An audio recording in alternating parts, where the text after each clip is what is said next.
City Council meeting for April the 9th, 6 p.m. Please rise for the invocation and the Pledge of Allegiance to the United States and Texas flags. Let us pray. Our Father, we thank you for another day of life that you have given us. We thank you for this council that has come tonight to deliberate the business for the city of Reno. We pray for favor. We pray for divine wisdom tonight. We also pray for all those departments and all the workers that work every day to make this place a better place to live. Again, we ask for your favor and your protection. In Jesus' name, amen. Amen. I pledge allegiance to the flag of the United States of America and to the republic for which it stands, one nation under God, indivisible, with liberty and justice for all. Honor the Texas flag. I pledge allegiance to thee, Texas, one state, under God, one and indivisible.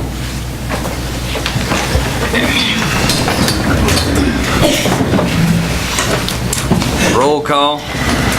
Brandon Thomas. Here. Patricia Wood. Here. Amanda Willows. Here. Joey McCarthy. Here. Stacy Nichols. Here. Let the record show all present. Also present Mayor Bart Jaton, City Attorney David Hamilton, and City Secretary Tricia Smith taping the minutes.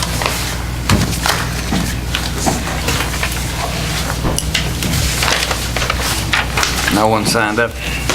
Okay, we'll go to item 7, consent item. Discuss, take action on A, monthly bills and purchase orders for March 2018. B, minutes for March 2018 City Council meetings. C, financial update for March 2018. And D, monthly activity reports for March 2018 from 1, the Police Department, 2, the Public Works Department, and 3, Reno Volunteer Fire Department.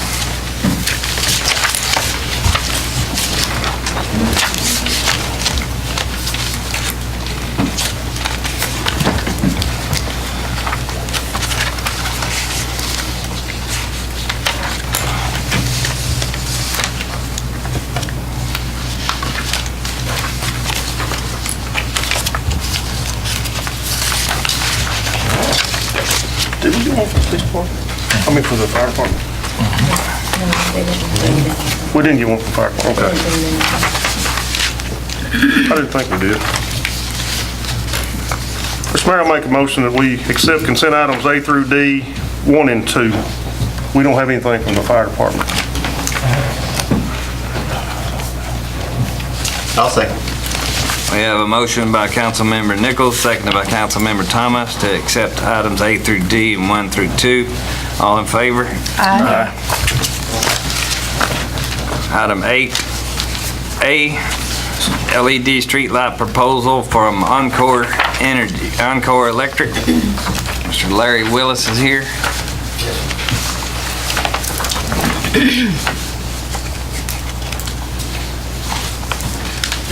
Last council meeting, we had on the master streetlight agreement and the LED maintenance form, and we're going to review that till this meeting.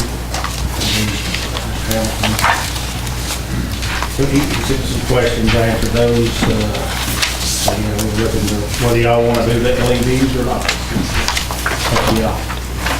And then also on the master streetlight agreement. Any questions? Contract pretty standard. I mean, if you want to do it, you want to do it, and then there's the rate you can go about installing LEDs as opposed to keeping the other ones on. As I understand it, there's no more mercury vapor lights in the world. Was that right? So, once they go out there, go. Kept the ones that I have in my garage as I kind of loaded up. No, Yeah.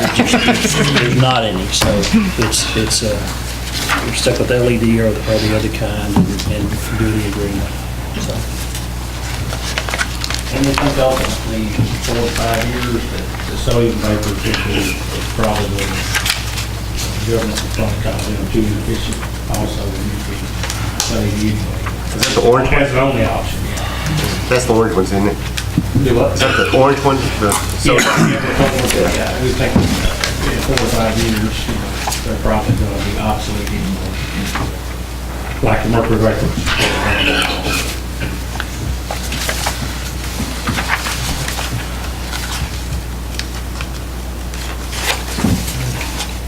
Well, Mayor, move to go ahead and approve the LED streetlight proposal from Encore Electric.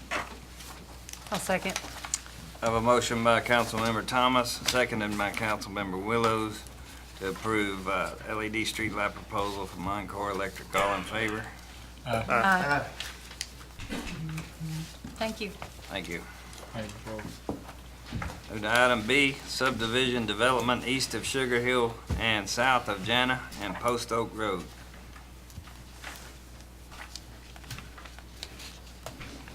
That'd be me. I'm Randy Collins. I know several of you, most of you, as a matter of fact. I came to the council last year sometime to discuss a piece of property along Sugar Hill Road on the east side, just a couple hundred feet off the highway. It's 13.27 acres. We tried to develop it, and I believe you've all got a deal in your packet showing about 40 lots in there. My question last year was, talking about streets, before you go forward in a business, you've got to put together a business plan. And trying to get cost determinations for streets and utilities, we're kind of running up and down the gauntlet there and didn't get an answer on what it would take for streets. So my question tonight is what we could do for streets in there. If we have to do concrete, if we do concrete curb with asphalt. It's tying into Jana and Post Oak Lane and Sugar Hill Road. I think in the city ordinance, it calls for concrete streets in a new subdivision, if I remember correctly. This could be considered tying into an existing subdivision, but either way, I guess what I'm asking for is, and it doesn't have to be tonight, I'm just asking so I can put a plan together of what you're asking for in streets. I will say I did go to a street meeting last time, as well as a zoning meeting, and talking with them and stuff, there was some concern over concrete streets being more costly to repair and keep up. There again, I'm either way before we do something with property, I just gotta know cost ahead of time. Can't get in the middle of it and just go pull it out of that pocket if it's not there. My question to y'all is, do you have an idea of what you're gonna do with the streets, or could discuss it and let me know later, or how is this going to do that? Are you planning to put curb, or are you just waiting to see? Concrete curb, full curb, then roll down to I got all the specs on the asphalt last time, I don't have anything but to do it correctly, do the underlay for it, the base, and then do it right. Right. I don't really do it halfway. So your idea is curb and asphalt? Yeah. And the existing subdivision there's just one small piece of concrete on it, right? Jana is about not even a half a block, it's about 200 and something feet long maybe, of Right. concrete. Everything else, Glenwood coming in this way, and where it cuts across is all asphalt. And it's gonna tie into Sugar Hill, which is Sugar Hill, which is asphalt. also. Okay. And it's drawn for 40, this is very preliminary, but it's drawn for up to 40 lots in there right now. That could change depending, once we get with engineering and stuff to see what we're gonna do to handle water flow and stuff. We may lose 2 or 3 lots to a retainage pond or something. That's very crude and preliminary right now, but there again, before you start yanking dollars out of the pocket, you'd like to know where you're gonna end up. Right. And we're talking about 1,800 square foot, 3-bedroom, 2-bath brick homes, brick, stone, siding combos type thing. Single family dwelling is what we're looking at right now.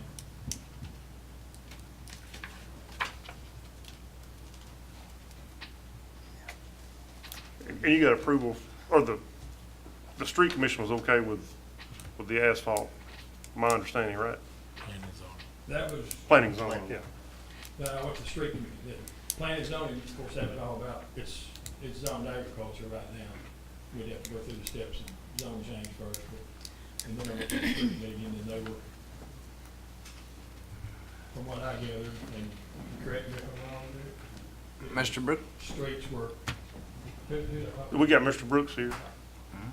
Yeah, we talked about the asphalt streets. Right. At that time, if I remember right, now this has been a year ago, we didn't have any objections to the asphalt, isn't that right, Jay? If I remember, but we didn't want the curb and gutter, or the curb. Yeah, not the slope curve, not the. Not, that's, Yeah, right, not the- what I call the halfway curve, but the Full curve. concrete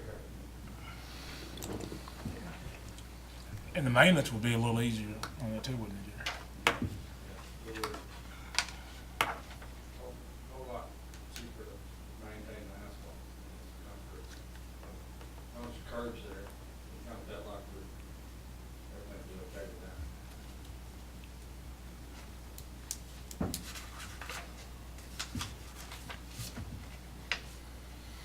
Well, we'll be looking at an ordinance change. You probably would. I mean, I don't see that you could have a ordinance that says everything from this point forward is gonna be concrete, and then you could say, well, I'm gonna time to something else and do it this way. Another issue is what kind of asphalt street, because I've seen asphalt put down that was half an inch, and somebody called it a street, didn't work.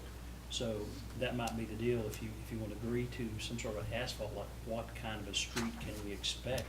So you can go out and get your prices done. What we had originally looked at and were pricing when we were trying to go, figure it both ways, was a 5-inch asphalt with the gravel base Base built underneath it. How packed big, in. the I gravel? think the gravel, he said, would be 6 inches or something.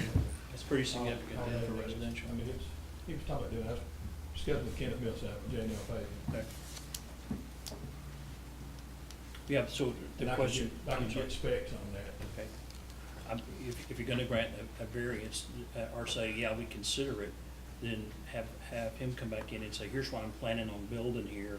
Do you like, if it's not gonna be concrete, here's the asphalt I'm proposing, are you okay with that? So we all kinda know if somebody goes out there to inspect it, it's supposed to be 5 inch of asphalt with a 6-inch base, and we can say, okay, you're doing great, or nope, that doesn't meet what you promised. So if you're willing to do that, you can give the nod and go ahead, and we'll do an ordinance variance, and then he can come in with his specs, so that you guys know what's gonna be put down out there. Does the city have a asphalt street spec? No, Shoot, not that I yeah. know of. Mr. Mayor Pro Tem, it's, the ordinance has been concrete, I think, almost since I've been around here. So I don't know that there are any specs. Jerry, do you know if there's any specs on that? Okay, not that I know of, sir. Well, you could get something with normal protocol from whatever they put down, right? Yeah, yeah. No, we'll let them set it for you. I can't sell houses on a bumped up street, so. Right, So why would I shoot myself in the foot? exactly. You can, but you're not gonna sell very many of them. Right. Won't get 1 or 2 of them done, we'll tear the rest of it up. Yeah. So it's gonna tie into Jana and come out on Sugar Not Hill. Jana and Post Oak. Both those streets will come in to the new street coming out to Sugar Hill. So wouldn't be a dead end stop there anymore, buses, trash trucks, whatever, be able to travel straight through. It's this piece right here. Mhm. Here's Jana, here's Post Oak. So these two streets would come in this way, and this strip down here is only wide enough to do houses off one side. So we're looking at the street down this side with our utility easements and drainage and everything else coming off this side of the property. And have a cul-de-sac possibly here, or just make these some bigger lots on this little offset part here. So these two streets would come in, this would come up connected to both. Tie into the new street. Really alleviate a traffic flow problem. Not necessarily a problem, but it would be if you put this many houses in here and dead end them, you'd have a traffic flow. And a fire truck problem and everything else. Randy, when do y'all plan on getting started? If 3 to 6 months. Of course, going through. Right, there's a lot of- First. a lot of stuff happens First first. step would be changing the zoning on it, the time that would allow, but ideally have something going on it, by the end of summer, so we've got some stuff down in a place to work that was accessible already before winter. And we're looking at doing it probably, if it works, we do it in 2 or 3 phases maybe. You're originally thinking of starting in here because our utilities are gonna come from here anyway. So build with them as you go in. Our first step would probably be going here and getting this timber out, clean it up, get our site shot so we know what we gotta do. And then try to work in that where we're not dragging all that debris out through the neighborhood. We're taking it out over grass pasture without tearing everything down. Very first step, be cleaned up properly. You have a budget for this development? When we run numbers on it last year, we were running up to about $6 million. Finished out.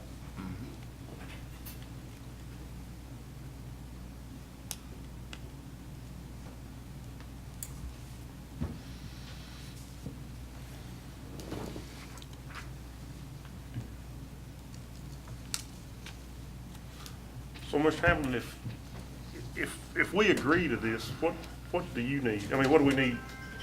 How do we need to proceed?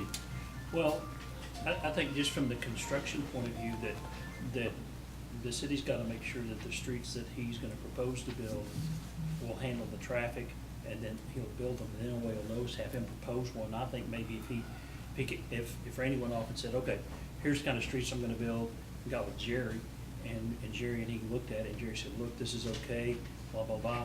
You could come back in and do an ordinance variance next month and go, here's the deal. We like the asphalt. I'm hearing kind of favorable comments to the deal, so I don't think it's going to be, no, we want concrete. It's going to be what kind of asphalt's going to be there and how good's the job going to be. He guarantees the job is going to be what we want. Run with it. Do it. Yeah. So if you're looking for a solution to tonight's agenda, I would think have Randy go out and say, here's the kind of road we're going to plan to build. He and Jerry get together, we talk about it. If it's good, we come back in here in May and you guys vote to give him the variance and we go on. Sound good to you, Really Randy? good. Yeah, Okay. that's all I done for the direction. Okay. Which rabbit to chase. Okay. In the meantime, Bunch you of can go to the P and Z and get them to approve the Zoning change. zone change, and then we can do it all at once next month. All right. Thank you all very much. Thank you, Randy. Thank you. Thank you, Randy.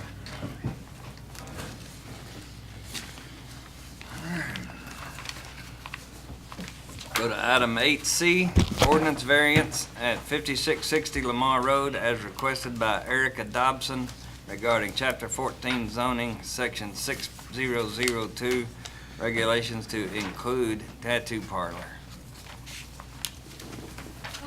Hello. I'm Erica. Right now I do own My Body, My Canvas. It's a tattoo, body piercing, and permanent makeup.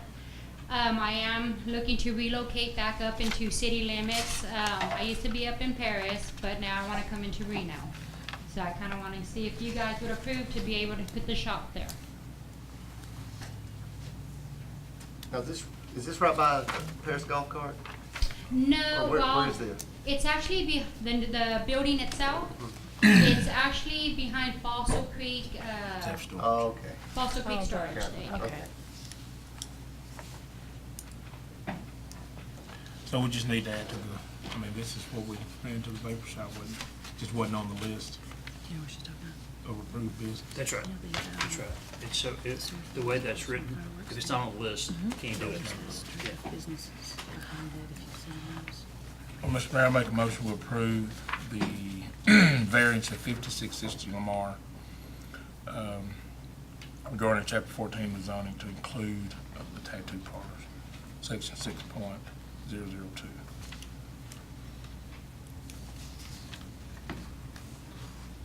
I'll second. I have a motion by Mayor Pro Tem McCarthy, seconded by Councilmember Thomas to approve the ordinance variance at 5660 Lamar Road. All in favor? Aye.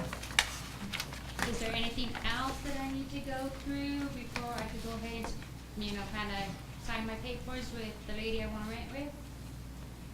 Is that it? All right. Thank you. Thank you. Welcome to Reno. Thank Take it you to so Rome. much, you guys.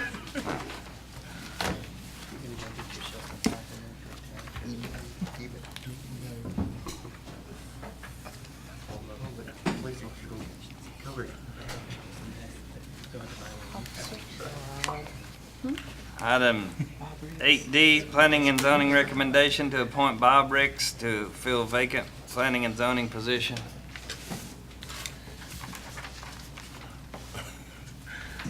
Mr. Mayor, I spoke with the president of the P&Z, and he had spoken with Mr. Ricks, so I'd make a motion that we accept P&Z's recommendation to appoint Mr. Ricks to fill that vacancy on their board. I'll second. I have a motion by Mayor Pro Tem McCarthy, seconded by Councilmember Nichols to appoint Bob Ricks to the vacated planning and zoning position. All in favor? Aye.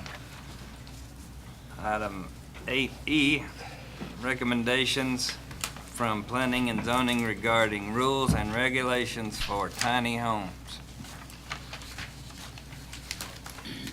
There was a, although they didn't have anything in front of them, the recommendation to the council was that the livable floor structure in a home or a residence be at a minimum 1,000 square feet. The issue presented is two. One is if a person has a lot and they just want to go out there and build a residential structure, what size does it have to be? And there's not a minimum floor space in our current zoning. If you recall, there's a width, and it doesn't include the garage or anything, or the porches, but there's a width. So that's not in there. That's easy to add. If it's a standalone structure, that's the first thing built out there. How small can it be? And that's just putting that in that part of the ordinance. The other thing, and here's where the difficulty comes in. If somebody already has a lot and they have a house on it, and they want to build, we used to call them mother-in-law houses, but that's not politically correct anymore. So, I don't know if tiny house is okay, I don't know, but anyway. A granny house.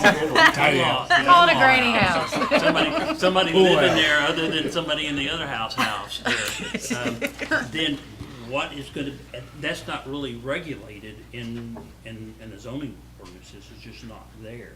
So the proposal here is that we address them as, I think it's called accessory dwelling units. And here's the rub. I don't know how deep you guys want to get into the definition of that. Because let's say somebody's got a house and it's got a garage on it, and they go in and they say, well, we're gonna redo this garage and turn it into a living area for somebody to move in.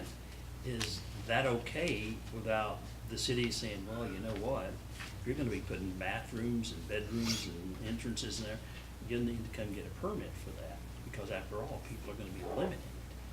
So this current definition would include those situations. If you own a house and you're gonna alter that to allow another person to live in it, then that altered space would have to have 1,000 square feet in it. If you're adding on, if you build something else on the property, then the ordinance would say that's gotta have 1,000 square feet in it. It just does.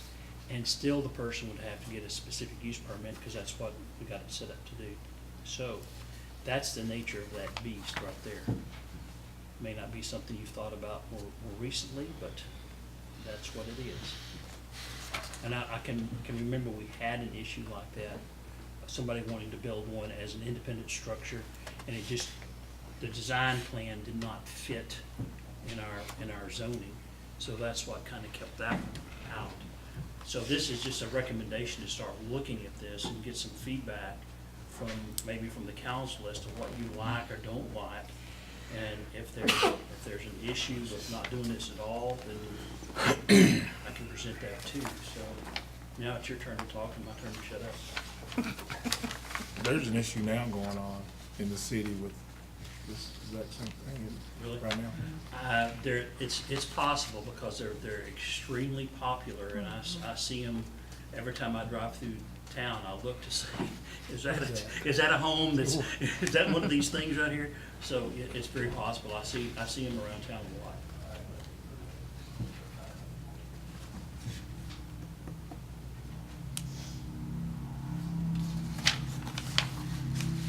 And most of these that I have looked at, the square footage is a lot less than 1,000. You're talking, some of them are 200 square feet, some of them are 400. They're small.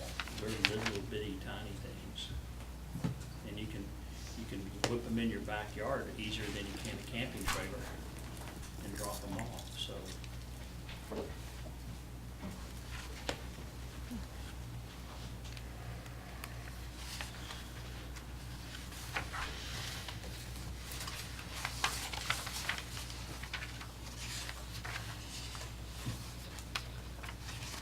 So we just, if we doesn't add anything, we can just accept your modifications. Well, if you want to do this, you can, and those definitions would go then into our zoning. There'd be a modification to that ordinance, and those would go in there. The only thing that's not specifically in here is, do you want to make an independent structure have that minimum square feet of 1,000 foot as well? Because that's not contained in this. It's mentioned in the memo, but I don't have it plugged in. It's easy to plug in under 5.04, I think, and just stick it in there if you want that in there as well. But it included, it's like somebody want to build a storage building. No, it's gotta be something you're gonna live in. It's gotta be for people to occupy. It's not like a storage building you're gonna put up on your house or on your yard.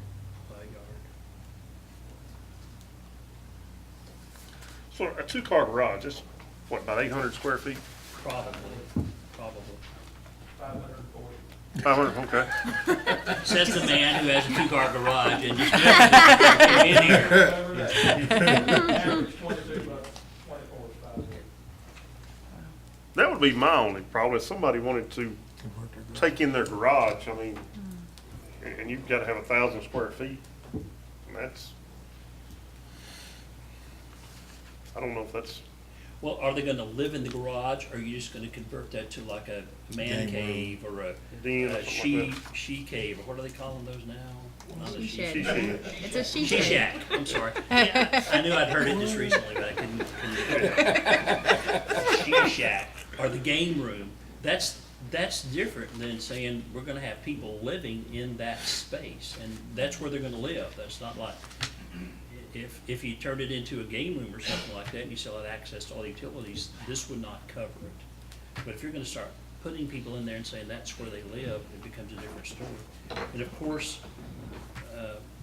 somebody could come in and say, look, I've got that double car garage, it's got that other one on the other side, so I do have about 800 square feet. And my mother-in-law needs to do it. You can grant a variance to those kind of things on special occasions, because you guys know, there's no way to draft an ordinance that's gonna cover every fact situation that walks in that door.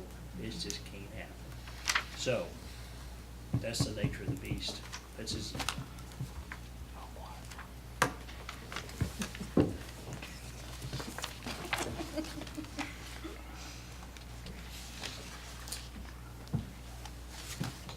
Just to let you know, council, planning and zoning, they are all wanting to come up with something so that we don't allow the tiny homes, because that's beginning to be more and more popular in Reno. They're wanting to try to get an ordinance or something in motion.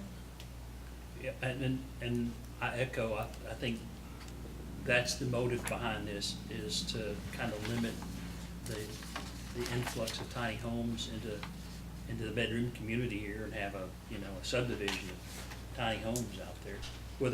And I don't know whether you agree with that or don't, but that's the motive behind it.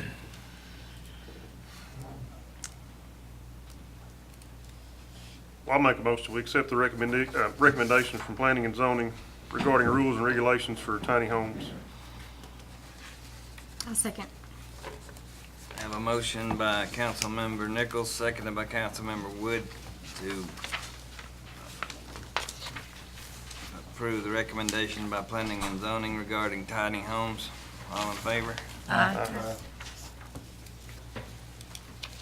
Item 8F, resolution number MC 13, contract for municipal judge. This hasn't been addressed in a little while, and I brought it to the judge's attention before we had court this Thursday, and she hasn't had an increase since she started. And, it's been on her mind too. She actually, she reminded me that she hasn't had an increase since she started. Reminded you. 325 a month. That's entirely up to you guys. I told her that we have a current budget for it right now, And usually it's put in here and you guys adopt it at the end of the fiscal year, so it can start October 1.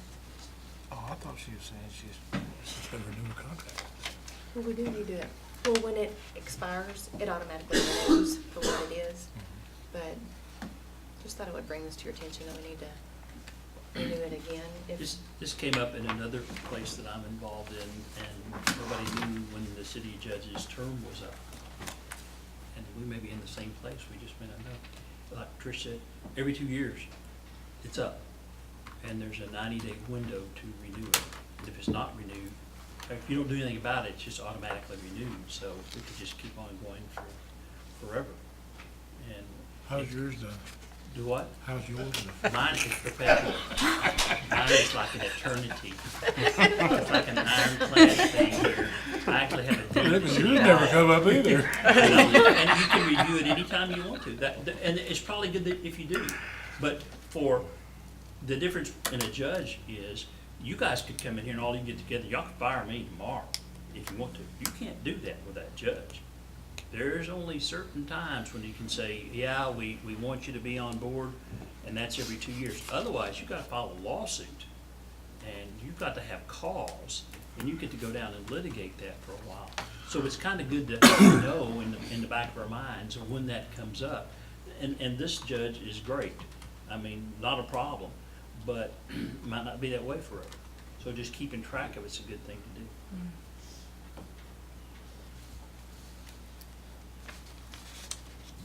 So this just extends her contract to 2020, but we can sort of look at the pay budget year.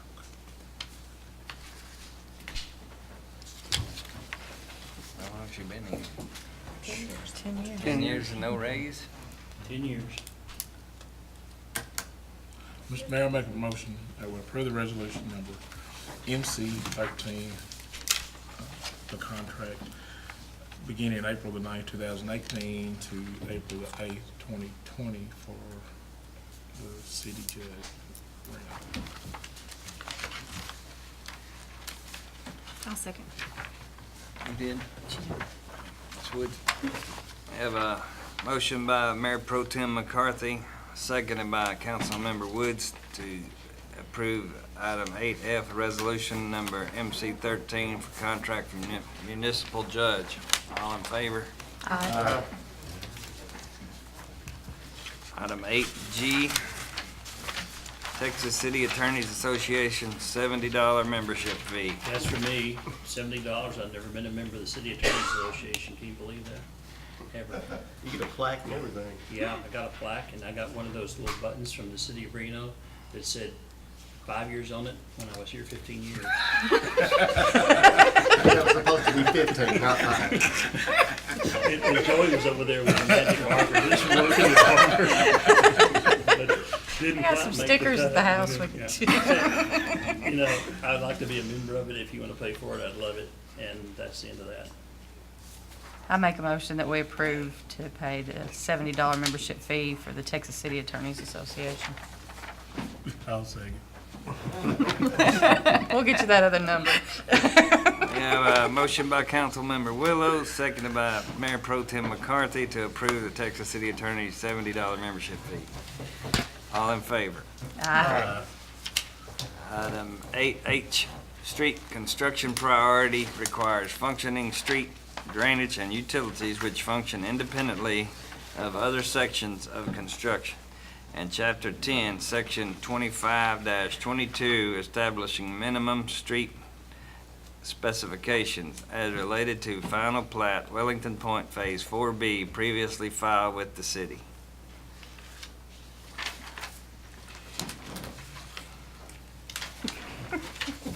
Council, this is where. Somebody What gonna does that say mean? something about that? What does that mean? You know where the agenda item come from. Yeah, who doesn't? The contractor wants to not put the streets in first and wants to go out there and start building and then put the streets in, as I understand it. Have it, the issue was that they would be surveyed off so everybody kind of know where they're supposed to be, but then go in and start building things and put the streets in later on. I think it's a price saving deal, I don't know. That's how I understood it. And it's just to complete that one street, Ashton. Okay. Just to do what now? Just to complete that one street. On the west side. So how much building without a street are we talking about? He has 9 lots. But I think he was wanting to build the first 2 off the meets and bounds. There's only 2 more that can be built without the street extended. I'm sorry? There's only 2 more houses that can be built without the street extended. Okay. So if you build those 2 houses, the street can still go past those 2 houses, but after that, you'll have to get more street. So How's he plan on getting equipment, concrete? Cement truck. Yeah, how's he plan on getting stuff down there to build? Well, I mean, a little bit of information on this last time. When he did this, when he started this section, he did it the exact same way, from Reno down. I think it was two other towns when they did the meets and bounds to get to the point where they're at right now. What it is, he has 2 lots left over there to where he took the utilities and the street down to. He's wanting to finish those 2 lots. He can't do anything past that. There's no utilities for a street. I see, okay. I mean, he has access to get to, I mean, Right. equipment really doesn't matter, because either way, I mean, he starts, if he wanted to do it all at one time, he'd have to come through there to do everything anyways, but he can build up to that one point without putting any more street in. But after that, he's gonna have to come back and replat. And run it on down.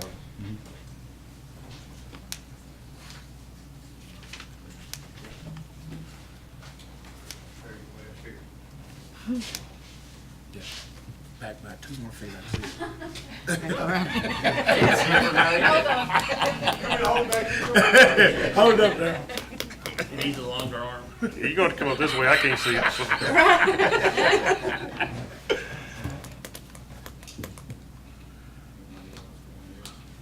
They can see lot 20 and 21, I believe.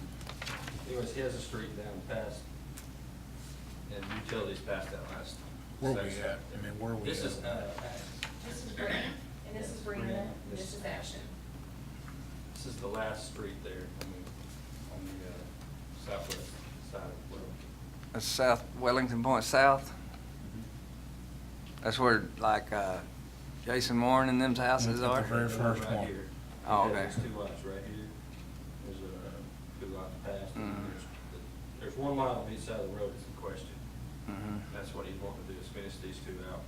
Where's the street stop now? It stops right past those last two Oh, lots. okay. He wants to do these 2 lots, the street's right here, Oh. and the utilities come up and dead end right there also. So, Yeah, I don't have. it's really just asking to build 2 houses, pretty much. See, one of the big things that comes in question is the setbacks, and Roger's been addressed with that in the past. And he said there's an iron pin down at the end of the street that he uses to go by. To His set engineer's gonna setbacks. go out here and put pins on each lot to show where the property lines are. And we can have our building inspector do an extra setback inspection to make sure he's meeting his requirements. Good deal. Very good, Joe.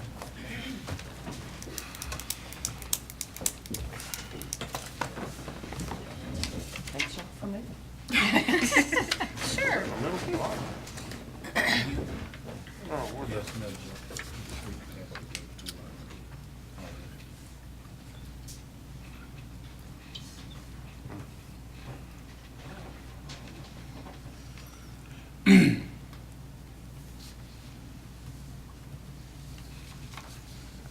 You say we've done this twice before for him? Was it? Oh, well, he actually said that it used to be this way back in the past. One of the first 4 lots in that same street right there were done the same. Okay. They did the first section of that street. That's all that I know of. So, if they did, I mean, is there a time limit? I mean, when does he plan on building the streets? He'll have to build the street quick because the house will be sold before he even finishes it. I mean, he'll have to get it done. Well, my understanding, unless I'm not understanding what P&Z was discussing the other night, is that he's just building up to where the streets are right now. He's not gonna go out here and build a house without a street in front of him, Mm-hmm. correct? So, So why is it on here?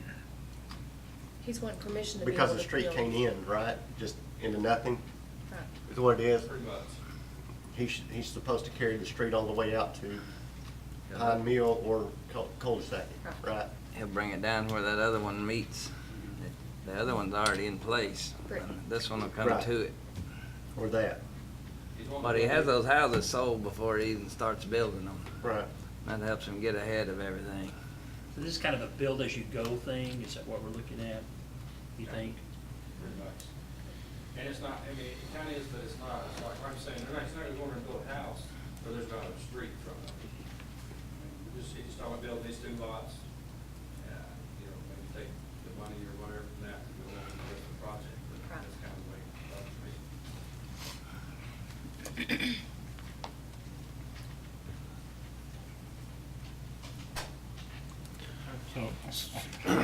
Ounce of prevention, because we've been through the pound of cure before, and if it's like he wants 2 houses, you know, if you say, well, I don't see any problem with this, do the 2 houses and let's stop and make sure that everybody has done what they said they're gonna do. Because ungluing one of these things is miserable.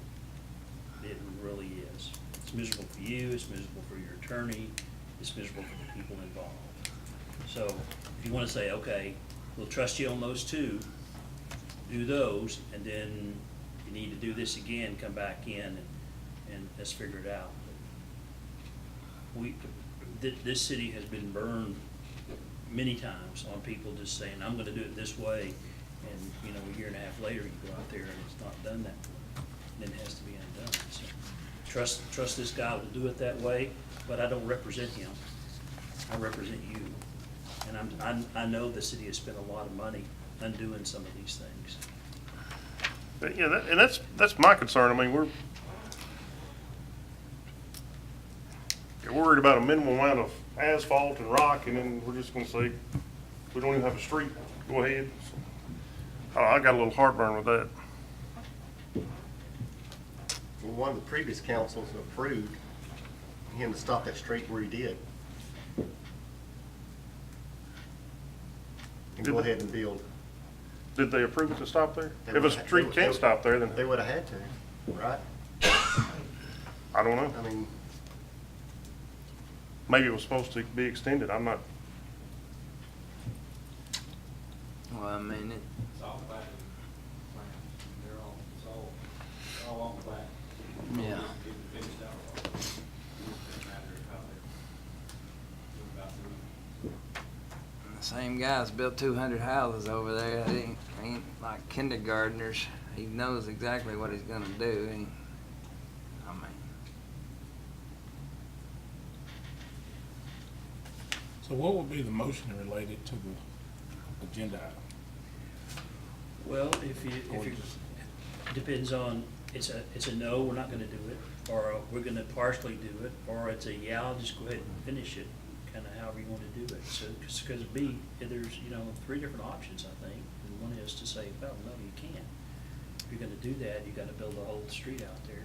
And then the second one is, oh, we're gonna trust you this far to build this, and the other one is, no, just go ahead and build them however you want to build them. Just go out there, just so long as you're gonna do this, we'll be okay with it. So there's kind of sort of 3 options. But are we changing the street construction priority as related to the final plat and Wellington Point Phase 4B previously filed? Are we changing that, or? Yeah, as a matter of fact, you are, because as I understand the construction ordinance, you've got to put the street in before you build. That's just the way that is. And how it got stopped mid-construction, I don't know. I don't have that information. Whether there was a request to the city council, or whether Roger just went out there and said, I'm done building because I'm through and I'm not gonna build a home. I don't know. I don't know how that got to where it is like that. So that would be a variance?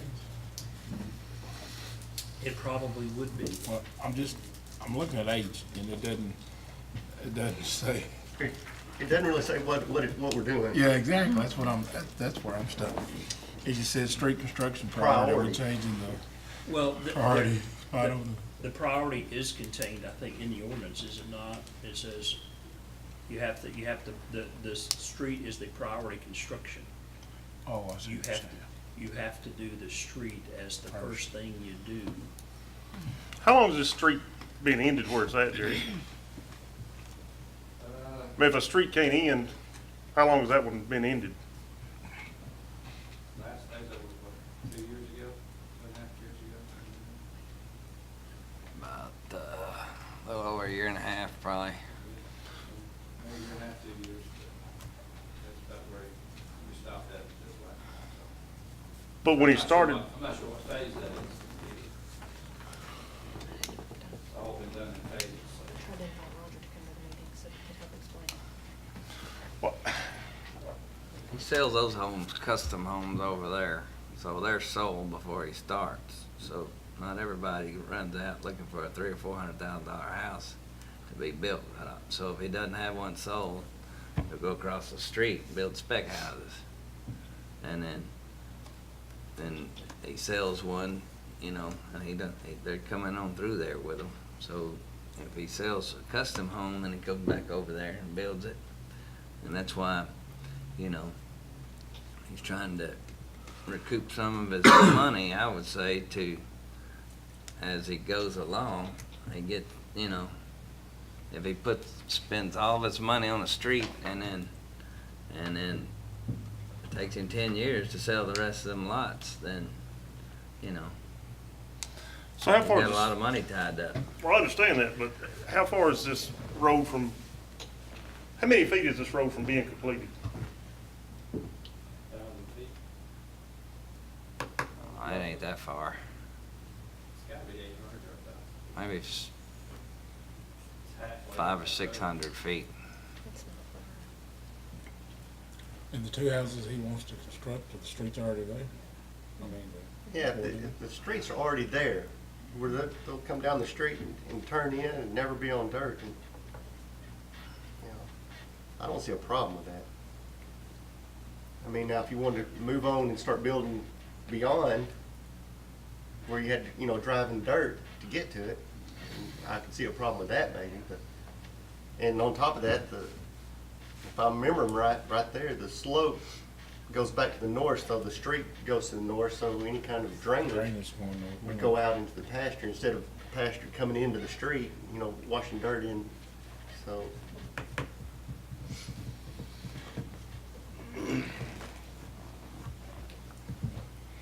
Well, I'd like to know, I mean, I'd like to know why the street stopped. If a street can't stop, why did that one stop? Did the other council approve it? I don't know. Was he gonna come back and finish it? I mean, It came to an end of a phase. That's why it stopped. Why, and he would have had to start on another phase, which when he did, they let him start that phase with the meets and bounds. He did 4 lots. That's all you could do, because he poured that much street.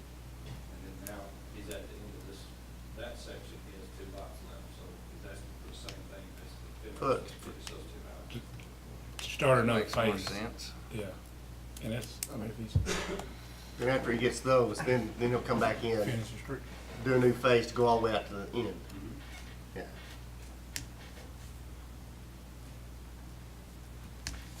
I'm not saying he might not come back in and ask for it, to do part of that phase. Right. He's done that before. He's come in and say, hey, I only want to do 4 lots. That's all I can do right now. City council always approved for him to do that. But that basically, I think as long as he's progressing, I mean, we can work with him. That's what I think. And I'd he's like to gonna see him come to start end building. and, anywhere from 5 to 1,000 feet. He's gonna go to, because, you know, it's Pine Mill there. So I'm sure, I mean, I hope he finishes it out, but it looks like he's marching that direction. Well, yeah, Finish it out. he'll go all the way to the end, eventually, He plans to develop that empty lot back, towards the golf East course. of the, yes. yeah, yeah. That empty lot, just a little bit further. you know, he has utilities on it. To a bunch of golf balls. Yeah, a bunch. Golf ball foundation.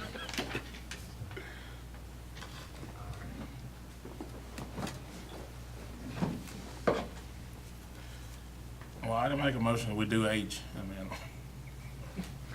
I have to read all that over again. Motion to do H. eloquently stated, sir.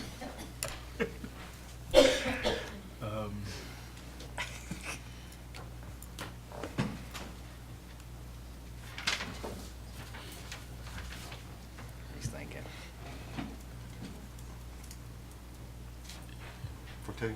For two lots? For two lots, For just yeah. those two? I'll second.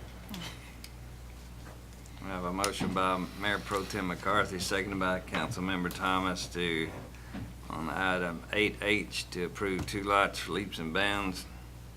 All in favor? Aye.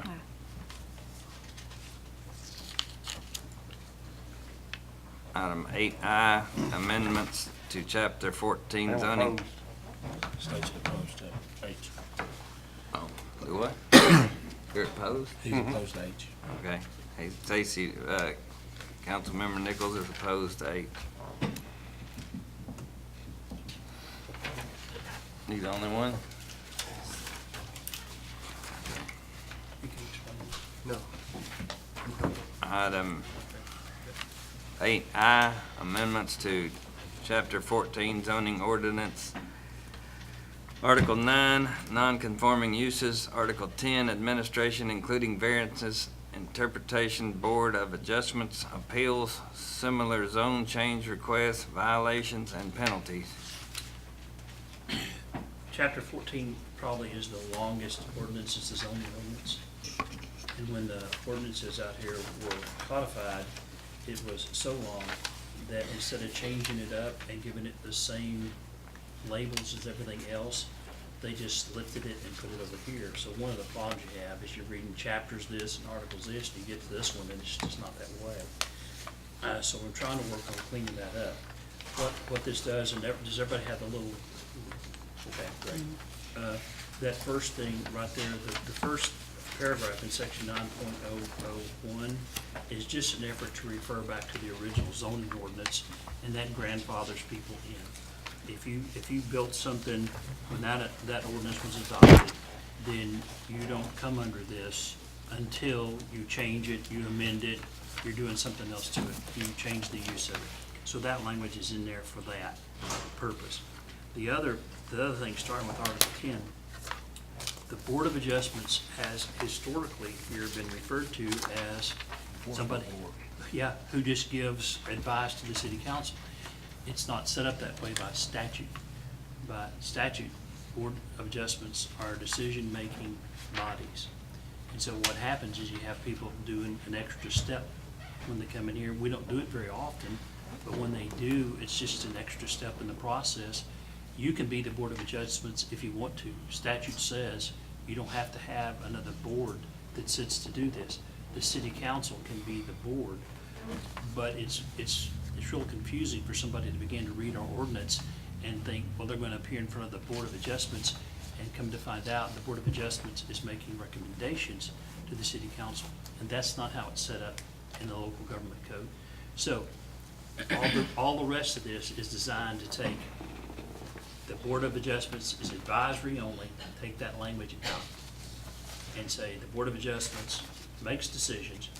The city council can pass an ordinance that says, we want to be the Board of Adjustments. We'll do that. And you still have decision-making authority. If you don't pass an ordinance that says that, then there's another board someplace, probably P&Z, which would be the Board of Adjustments in these situations. And their decision would be final. Would not come here. It's appealable to a court of record in the courthouse, but you don't come in here and say, oh, no, we don't like that, or we'd like that, we want to hear it. Yes, no, it's out of your hands. The good news is, it's out of your hands. The bad news is, it's out of your hands. So you can keep that authority and say, we're going to be the Board of Adjustments, and tell me to go pass an ordinance or get an ordinance and do it, or you can say, nope, we're going to, I think this actually says, the Planning and Zoning Commission will be the Board of Adjustments if nobody else is appointed. So what happens is they would be making some of those decisions about ordinances and building variances and things like that, and you wouldn't hear them. It would just go to them, and they would decide, and it would go on. It could be appealed.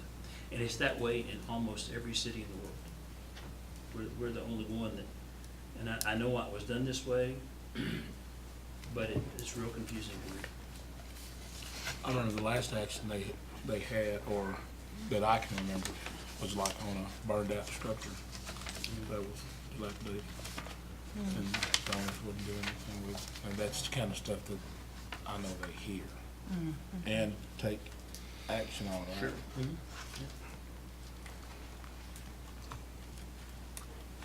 So, that's what that is right there. That's just an effort to make it where it's a little bit cleaner and make sure, and try to clean up some of that language in those ordinances, because A lot of the double redundancies out there. there really are. And the authority that's set out in there is just right straight from the statute, the page that Brandon's on right now. That's just right out of the statute. It says you can do this, and this is all you can do for the Board of Adjustments, period. That's just lifted right out of the local government code.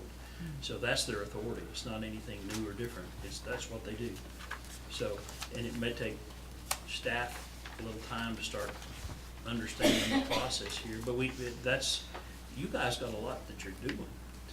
And, one more thing on your plate, you may enjoy it, I don't know. And I'm sure you do, you wouldn't run for city council. But it's an effort to get other people involved, or you can say, nope, we're gonna do it and make it clear that you are the group. So, and that way, and your ordinance is a little bit more clear to people who read it. Where do I have to go if I have this problem? Who's gonna hear it?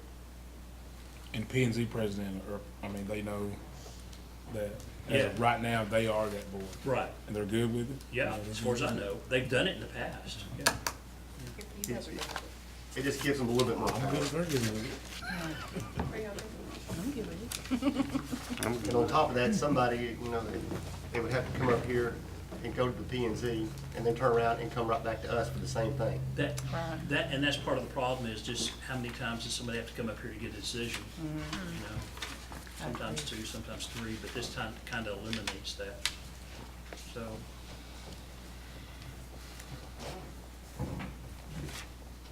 Chief, you know how that board works? He will. If they take action, I think you're gonna be he has to go out and deal with it. yeah, some of that. The new chief and I will become buddies on the, They're an enforcement board.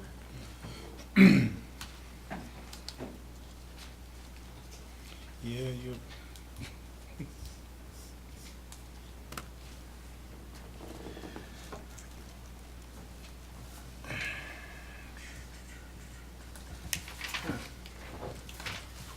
Mayor, I'm going to go ahead and approve the amendments to Chapter 14 zoning ordinance, Article 9, non-conforming uses, Article 10, administration, including variances, interpretation, Board of Adjustments, appeals, similar zone change request, violations, and penalties. I'll second. Have a motion by Councilmember Thomas, seconded by Councilmember Willows to approve item 8I. All in favor? Aye. Item 8J, Councilmember Willows' appointment to EDC to replace vacant position. I do not have anyone yet.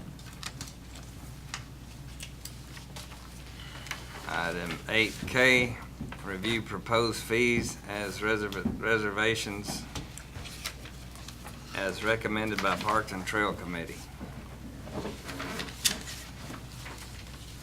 Council, in your memo, I just put a little brief explanation with Parks and Trail Committee. They met, and we now have the baseball field. It's almost complete, but when it is finished, we could start charging for games and/or scrimmages, but they want to not charge anyone to have practice, No. for the little kids to be able to have practice there. And this is mainly because, we're gonna have cleanup. They're gonna be having to deal with scheduling and all that stuff, so there is gonna be some man hours involved, or woman hours involved. And we just all agreed too, if you have to put a little money behind it, you're gonna take better care of that property. So we think it's best for the city, for the upkeep and everything. Are those competitive rates or? I can tell you, Mary contacted the city of Paris to just get an idea of what they charge. Now, the Love Civic Center, they charge quite a bit, but they only rent it to colleges or Little League teams. And and it's $85 a day plus a $150 deposit. So that's their rate. They We want to do- give the churches, organizations, you know, we don't want to be so limited on who can do it. They do rent out their smaller fields like Wise Field and Culbertson Field for $10 an hour with no limit. So they rent to who? Colleges or Little League teams. Is that what they said? That's the civic center. Yeah, but they have softball, league. And I don't Maybe think that's it's a one of the college league. or a little league. These are grown people playing. They do have softball tournaments, but when Mary called the lady, she The spoke civic with center, they do. information. They have softball teams there. Ever not? Go on over there. For men? Go in. I don't feel that big. They got 4 people.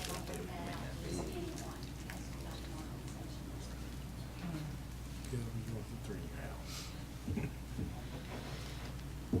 Even at the $10 an hour, they still have a $150 deposit, or is just $10 an hour? Just $10 an hour.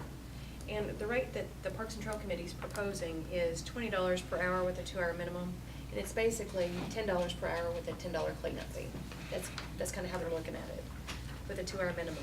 If you wanted to use it for the entire day, $100 for the entire day from 7 a.m. till dusk. And there's no deposits or anything, so you can just have that for the entire day. Well, with that, because, well, several reasons. For one, if they have an event of any kind of size all day, that's going to take up majority of the parking there, because we don't have the lots that they have there at Civic Center and stuff like that. And they're basically going to have the run of the park all day. That's cheap. You could change that. Yeah. Kick it back. I know y'all's recommendation, but that's cheap. You wanna kick it back to the- You know, 'cause y'all need lights, right? Yeah. Yes. $100 a But day. once you get lights, you probably minute. charge more. You know, without But that, still, I mean, it's hard to the charge use more. of baseball fields and fields in this area, I mean, that's cheap, really cheap. And concessions. Would you like to We got kick a it trailer. back and let them revisit it? That's cheap. You It can really- take it I mean, back. for the all-day rental, Yeah. and what, you know, y'all were saying about parking, and that's, you know, $100, they can rent the whole thing for baseball, but, I mean, it's gonna pretty much take up all parking. Mm-hmm. And, I mean, you still got, you know, families and stuff that can't get to it, and we basically shut the park down for And $100. upkeep of the parking lot, so every time wear and tear on that, 'cause it's not paved. Your new bathrooms? New bathrooms, they're gonna have to be cleaned. For $100.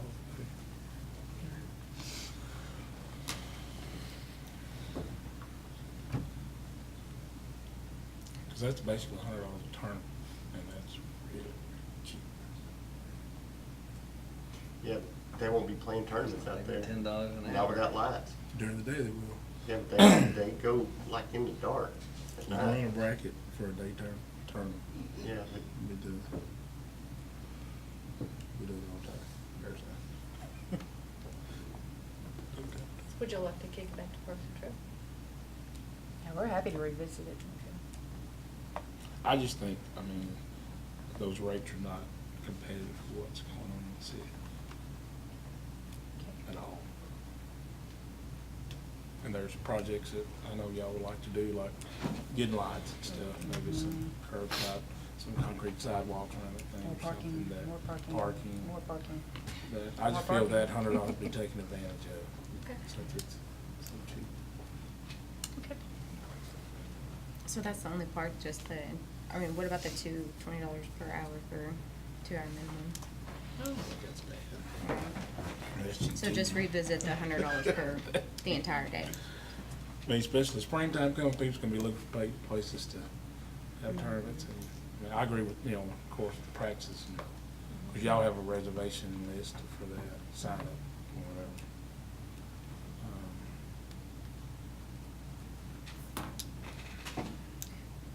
Be like $25 an hour, $150 a day. you also gotta remember, we're not here, we didn't build it to try to fund things for the city. No, you're funding it it's for the not- park. Yeah, for the Huh? You're park. funding stuff for the park itself, like the lights and parking and all that stuff. That's what, I mean, Like I said, a lot of ours too is it is gonna take some hours for the staff with Clean cleaning, up keeping and up, yes. the Yeah. scheduling and all that stuff, bathrooms. And I think at that rate, it's gonna cost us money to go and clean up behind it and wear and tear on and stuff. I mean, they need bases, they need a lot of more stuff, concrete for the pads, for the dugouts, that I has to be think to done. say, it doesn't matter, you could raise the rates, but you'll never rent it out, because until you have bases and filled and chalked off and lights. Chalking and- machines, and yeah. Until you have all that stuff, no one's gonna pay big money I to think rent it. They will. If it's got a fence on it, I think they will. For that price, they will. If they don't know where a foul ball is, they won't. That's cheap. I know, but Even as it was with no fences, still, I mean, if they had this and start charging, they'd still rent it out for $100 a day. how much could the city just rent a backstop in a field? Well, there is a backstop at the very back of the park Right. that we But- are not charging for. It is just a backstop with nothing to it. That's what I'm saying, without bases and the lines and chalk lines and everything else. Most places just I have a think backstop anybody can come charges out there for and, practice. how much they want for this? Oh, they're wanting, $100 an hour. Okay, no, we can pay that in Paris and have lights and everything else. $100 an hour, I'd be more comfortable with that. Yeah, but I'd be comfortable with $75 an hour, not $100 per day. Brandon may be right. If And I- you don't know where the foul ball That's what I'm is, it saying. may I make think- the crime control 150 budget for go the up. I think you could get that if you had a facility comparable to the ones that charge that. Yeah. It's kind of like, Hertz Rent-A-Car gets, $75 a day to rent this new Mustang, but you got an '84 Buick over here, and you want to charge the same thing, people aren't going to pay that when they go get this new Mustang. The Grand National? Well, I'd pay for that. Well, whatever you decide to charge, it's gonna go back into the park, and you can eventually pay for a scoreboard, you can pay for lights, you can pay for more upkeep for the park, whatever you choose. And what's Paris's rate to you? For the smaller fields? $10 an hour with no limit. Could always And come see- back and raise the rate. And you can go to Culberson. Culberson has lights. It actually has bases. It dirt, nice dirt. A concession stand.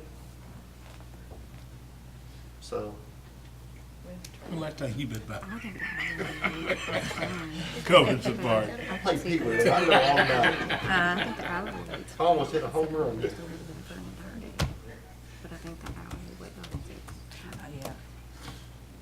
Of course, yeah, I kind of agree with Joey. Eventually, it'll be worth that, but to Brandon's point too, maybe we could approve this and use this money to put back into the baseball field and then raise the rates when we do have the.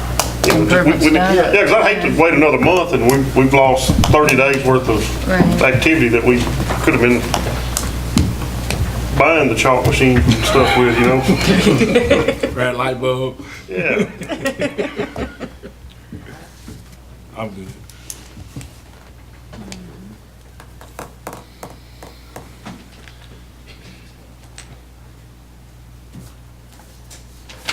This just says review proposed fees and recommendations. It's under business, discuss, take action on, and it's all of that, so you could still approve that. Okay.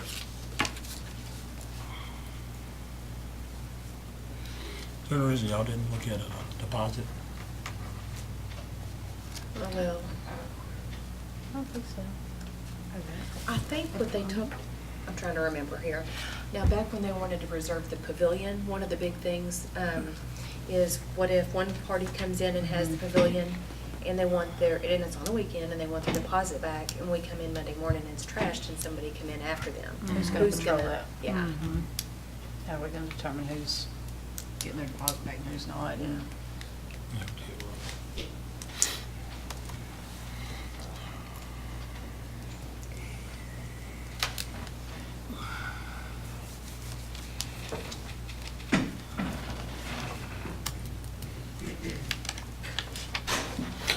I mean, it could stop some conflicts out there too. Somebody's got, if they've reserved it, I mean, they may have to call the police department, say, I've paid $100 for this thing. Yep. And that does not include the pavilion, right? Right. Just the baseball field. Right.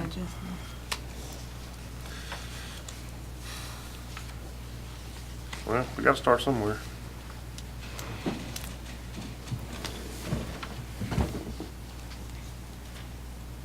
So we want to kick it back to them, or?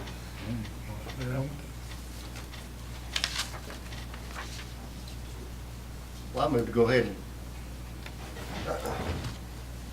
approve their proposed fees and reservations as recommended by the Parks and Trail Committee. I'll second. Have a motion by Councilmember Thomas, seconded by Councilmember Nichols to approve the recommendation, proposed fees by the Parks and Trail Committee. All in favor? All opposed? For good reason, though. Put that in the newspaper. Item 8L, City Hall construction.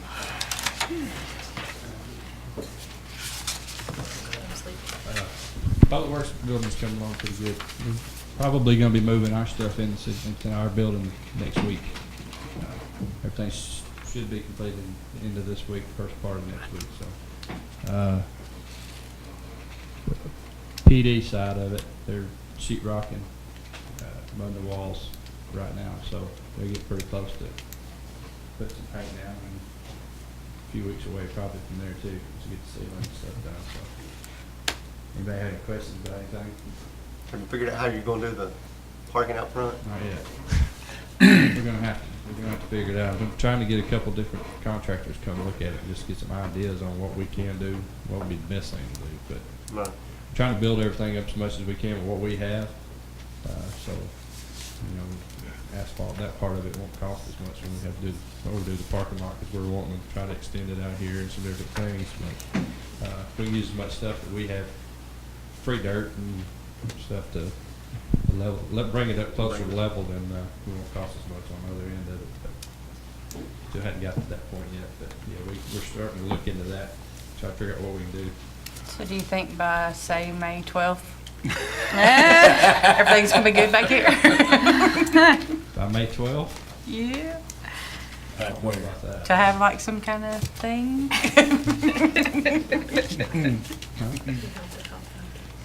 We'll see what we can do. Okay. Yeah, that's, what's about a month? Mhm. So, we should be pretty far along in a month, depending on the weather, but as far as building wise, they should be done by then for sure, but I don't know, we'll see what we can do on the parking lot now, we'll keep on forward. Okay. Thank you. Item 8M, possible land purchase. Is this to executive session? Or no? Yes, sir. Gonna move to executive session at 7:50. We return from executive session at 8:05 PM. Right, I make no action. No action by Mr. McCarthy. Makes a no action. I Make no action. Excellent. This meeting is adjourned. I oppose the way. 8:05 PM.